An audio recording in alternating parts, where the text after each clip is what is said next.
हैदराबाद में सिंधी अदबी संगत मरकज़ पारां नाले वारे बर्क़ अदीब शाइर रशीद भट्टीअ जी 35वीं वरसी कासमाबाद सिंधी अदबी संगत सेक्रेटरीट में मल्हाई वई, जंहिंमें अदीबनि शाइरनि ऐं लेखकनि शिरकत कई। तक़रीब में सिंधी अदबी संगत जे सेक्रेटरी जनरल ताज जोयो, अदीब सलीम चन्ना, निज़ाम भागत, ज़वार नक़वी, सुलेमान डायरी, अज़ीज़ टालपुर, गुलशेर कोरेजो ॻाल्हाईंदे चयो त रशीद भट्टी सिंध जे तरक़ी पसंद रोशन ख़्याल सां गॾु घणरुखी शख़्सियत हो।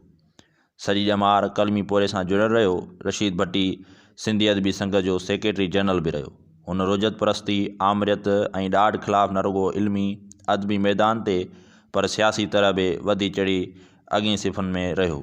सिंधी अदबी संगत सिंध अॼु रशीद भट्टीअ जो ॾींहुं मल्हाए पंहिंजे अहम अॻुवाण जो ॾींहुं मल्हायो आहे, जेको 70 खां वठी 76 ताईं सिंधी अदबी संगत जो सेक्रेटरी जनरल रहियो रशीद भट्टी। भट्टी अरॾो लेखक हो ऐं हू सिंध दोस्त ऐं समाजवादी शख़्स हो, जंहिं शेख आज़ इब्राहिम जोए, शमशेल हैदरीअ ऐं सिंध जे साईं जीएम सैयद काज़ी फैज़ मोहम्मद सां गॾिजी सिंध में वञुनि जे ख़िलाफ़ तहरीक हलाई ऐं जेको सिंधी ॿोली जी जेका सरकारी हैसियत अयूब ख़ान जे दौर में 58 में ख़तमु कई वई हुई, उनखे 1962 में तहरीक हलाए बहाल करायो। हिन ही सुठो कहाणीकार हो। देश जाॻियो, दिलवारा जाॻिया, सियारे जी राति, घड़ी घड़ी घाह, हिन जी कहाणियुनि जा मजमूआ आहिनि। उनखां सवाइ आशिक़ ज़हर पिया हिकु जेको हिन जो ड्रामो आहे, जंहिंजो पेश लफ़्ज़ साईं जीएम सैद लिखियो हो। उनखां सवाइ आॾी ढाल मढार क़ौमी शाइरी खे हिन गॾु करे छपरायो हो। उनखां पोइ पाण हिकिड़ो वियतनामी नाविल वीरनि जी वस्ती ऐं हिकिड़ो हिंदी नाविल चित्रलेखा पाप ऐं पीड़ा इहे किताब तर्जुमा बि कया ऐं शाह लतीफ़ ते अंग्रेज़ीअ में ग्रेट पोइट ऑफ कल्होड़ा पीरियड किताब लिखियऊं। तंहिंखां पोइ हिन शेख आज़ जे ख़त मज़मून ऐं तक़रीरूं किताब ते 91 सुफ़नि जो जेको माग लिखियो। भगत सिंह जी फांसी किताब ते 31 सुफ़नि जो माग लिखियो। उनखां सवाइ शेख आज़ जी किताब भौण भरे अभ्यास जो जेको माग लिखियो, उहे हिन जा अहम तारीख़ी दास्त आहिनि। ऐं हिन ॿिया बि खोड़ सचल ते सचल जो मकतब किताब लिखियो ऐं ॿिया खोड़ किताब हिन जा लिखियल आहिनि। के पोइते पियल संदसि जेल डायरी हिकिड़े अरॾे ऐं अटल इंसान जी डायरी आहे, जंहिंमें हिन दोस्तनि सां बि चिटा इख़्तिलाफ़ रखिया आहिनि। रशीद भट्टीअ जहिड़ा माण्हू कॾहिं कॾहिं पैदा थींदा आहिनि। हू शेख आज़ जो ख़ासि दोस्त हो ऐं वफ़ात वक़्तु शेख आज़ टाड़ू ॾेई रुनो हो। त रशीद भट्टीअ जहिड़ा माण्हू कॾहिं कॾहिं तारीख़ में पैदा थींदा। भट्टी साहब जी 35 वरसी जेका मल्हाई वई आहे, उन में उनजो अहम किरदारु इन करे आहे छाकाणि त हू हिकिड़ो वॾो मुदब्बिर ऐं हिकिड़ो महान शख़्सियत हुयो ऐं हिकिड़ो अदीब, नाले वारो लेखक, कानूनदान ऐं उनखां अलावा हू 6 साल सिंधी अदबी संगत जो मरकज़ी सेक्रेटरी जनरल रहियो। इन हवाले सां हू घणरुखी शख़्सियत हुयो, जंहिंजे करे हुनजी अॼु वॾी मञता ऐं अहमियत आहे ऐं रशीद भट्टी कंहिंजे बि दिलनि तां अॼु ताईं विसरी न सघियो आहे। ऐं इहो ई सबबु आहे जो अॼु रशीद भट्टी जी वरसी इन वॾे पैमाने ते मल्हाई वई आहे।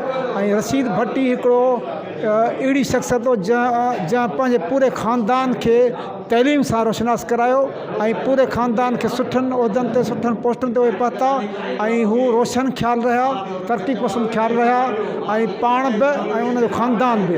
इन करे रशीद भट्टी साहिबु अॼु सभिनी जे दिलनि में महफ़ूज़ आहे ऐं मक़बूल आहे। सो इंशाअल्लाह रशीद भट्टी हमेशह ज़िंदा आहे ऐं ज़िंदा रहंदो, छाकाणि त हुन जूं जेके लिखणियूं आहिनि, हुनजो जेको मौक़ुफ़ आहे, हुन जेको पंहिंजो मक़सदु जेको जंहिं ते हुन कमु कयो, उन जो मक़सदु हिकिड़ो अॾोल ऐं अटोल ऐं जंहिंखे मज़बूत इरादा चइजनि, उहे हुया रशीद भट्टी साहिब में, जंहिंजे करे हू अॼु बि माण्हू जे दिलनि में ज़िंदा ऐं जावेद आहे। इन ॻाल्हि जो हक़दार आहे ऐं असांजो फ़र्ज़ु आहे त असीं पंहिंजा जेके सियासी, अदबी ऐं जदोजहद कंदड़ किरदार आहिनि उन्हनि खे हमेशह यादि कंदा रहूं ऐं हुनखे यादि करे असां सिंध जे माज़ीअ खे यादि कयो आहे।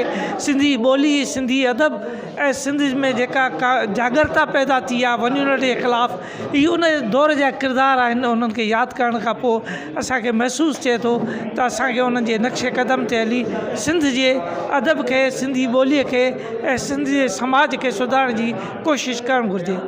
रशीद भट्टी साहब शेख अयाज़ सां गॾिजी कमु कयो ऐं हू अवामी लीग में रहियो। जेल डायरी लिखी आहे जंहिंमें हुन बिल्कुलु सच लिखियो आहे ऐं जेका बि माना हक़ीक़त आहे सियासत जी, अदब जी, त उहा उन बिल्कुलु हिकिड़े सवले नमूने सां, सादे नमूने सां लिखी आहे। त इन क़िस्म जा आऊं सम्झां थो त अदीब तमामु घटि आहिनि। रशीद भट्टी साहब खे असांजो सलाम आहे। रशीद भट्टी सिंध जे पहिरें तरक़ी पसंदि, उसूल परस्त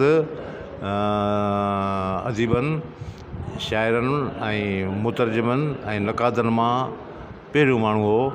उन वक़्तु शमशेर हैदरी, तनवीर अब्बासी, रसूल पली जो इन्हनि इहे अॻुवाण हुआ जिन सिंधी समाज में हिकु नई ॻाल्हि कई हुई इनकलाब जी ऐं तरक़ी पसंदी जी। कहाणियुनि में, अदबी संगत में उनजो बुनियादु जेको रखियो सो तरक़ी पसंदि वारो हो। छा दुनिया अॻिते बि वञे, असीं पोइते बि वञूं। उन्हनि सभिनी शयुनि खे रशीद भट्टी साहब लतणी असांखे अॻिते हलण लाइ चयो।